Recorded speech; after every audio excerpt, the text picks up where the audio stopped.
తొలగించిన దివ్యాంగుల పింఛన్లు పునరుద్ధరించాలంటూ రాష్ట్రంలో కొన్ని చోట్ల విభిన్న ప్రతిభావంతులు ధర్నా నిర్వహించారు. అనంతపురం జిల్లా బుక్కరాయ సముద్రం తహసీల్దార్ కార్యాలయం వద్ద రోడ్డుపై బైఠాయించి నిరసన తెలిపారు. అర్హులందరికీ పింఛన్లు అందేలా చర్యలు తీసుకుంటామని అధికారులు హామీ ఇవ్వడంతో ధర్నా విరమించారు. విజయనగరం కలెక్టరేట్ వద్ద కూడా దివ్యాంగులు ఆందోళన చేపట్టారు.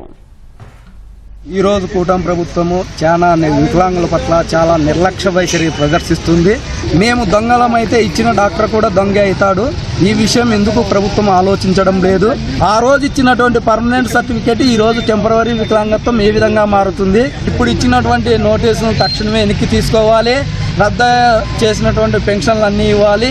లేదంటే 1వ తేదీ పైన ఈ పెద్ద ఎత్తున ధర్నాలు, ర్యాలీలు, ఆమరణ నిరాహార దీక్షలు, రిలే నిరాహార దీక్షలు చేయడం జరుగుతుంది.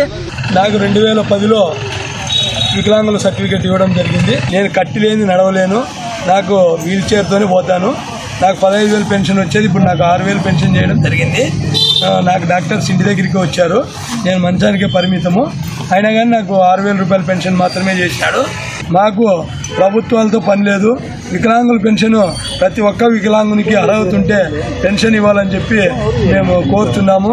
మా మండలంలోని వికలాంగులందరూ 200 వికలాంగులకి పెన్షన్ తీసేయడం జరిగింది.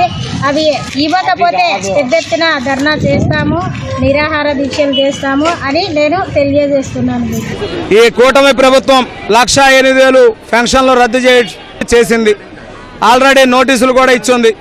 ఎలాంటి రాజకీయాలు మా మీద లేకుండా కేవలం మా పరిస్థితులు అర్థం చేసుకొని యథావిధిగా తొలగించిన వారందరూ కూడా పెన్షన్లు మంజూరు చేయవలసిందిగా కోరుతూ, ఒకవేళ అందులో ఎవరైతే అనర్హులుగా ఉంటారో వాళ్ళకి తొలగించిన దానికే మేము ఎలాగా బాధపడతలేదు.